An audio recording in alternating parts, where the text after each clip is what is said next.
Viral video ಬಗ್ಗೆ ಉತ್ತರ ರೈಲ್ವೆಯ ಸ್ಪಷ್ಟೀಕರಣ. ಇದು ಸಾಮಾನ್ಯ ಕೋಚ್ ಅಲ್ಲ, ಖಾಸಗಿ ಸಲೂನ್ ಕಾರು. ರೈಲಿನಲ್ಲಿ ಧಾರ್ಮಿಕ ಸಮಾರಂಭ ನಡೆಸುತ್ತಿರುವ ವಿಡಿಯೋ ಸಾಮಾಜಿಕ ಜಾಲತಾಣಗಳಲ್ಲಿ ಚರ್ಚೆಗೆ ಗ್ರಾಸವಾಗಿದ್ದ ಬೆನ್ನಲ್ಲೇ ಉತ್ತರ ರೈಲ್ವೆ ಈ ಬಗ್ಗೆ ಅಧಿಕೃತ ಸ್ಪಷ್ಟನೆ ನೀಡಿದೆ. ಈ ಧಾರ್ಮಿಕ ವಿಧಿಗಳು ಯಾವುದೇ ಸಾಮಾನ್ಯ ಪ್ರಯಾಣಿಕರ ಕೋಚ್ನಲ್ಲಿ ನಡೆಯದೆ ವ್ಯಕ್ತಿಯೊಬ್ಬರು ಐಆರ್ಸಿಟಿಸಿ ಮೂಲಕ ಅಧಿಕೃತವಾಗಿ ಬುಕ್ ಮಾಡಿದ ಖಾಸಗಿ ಸಲೂನ್ ಕಾರಿನಲ್ಲಿ ನಡೆದಿದೆ ಎಂದು ತಿಳಿಸಿದೆ.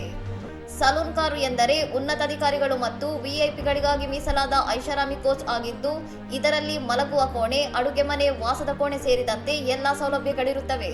ಈ ಸಲೂನ್ ಕಾರನ್ನು ಜುಲೈ 8ರಂದು ವಾಣಿಜ್ಯ ಉದ್ದೇಶಕ್ಕಾಗಿ 3,08,580 ರೂಪಾಯಿ ಶುಲ್ಕ ಪಾವತಿಸಿ ಬುಕ್ ಮಾಡಲಾಗಿತ್ತು ಎಂದು ರೈಲ್ವೆ ಇಲಾಖೆ ಮಾಹಿತಿ ನೀಡಿದೆ. ಜುಲೈ 10ರಂದು ನವದೆಹಲಿಯಿಂದ ಮುಂಬೈಗೆ ಪ್ರಯಾಣಿಸುವ ಪಶ್ಚಿಮ ಎಕ್ಸ್‌ಪ್ರೆಸ್ ರೈಲಿಗೆ ಈ ಸಲೂನ್ ಕಾರನ್ನು ಜೋಡಿಸಲು ನಿರ್ಧರಿಸಲಾಗಿತ್ತು ಎಂದು ರೈಲ್ವೆ ವಲಯ ತಿಳಿಸಿದೆ.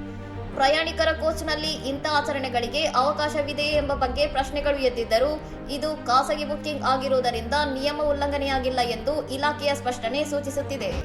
ಇನ್ನಷ್ಟು ಸುದ್ದಿಗಳಿಗಾಗಿ ನೋಡ್ತಾ ಇರಿ ಸೌರಂ ಟಿವಿ.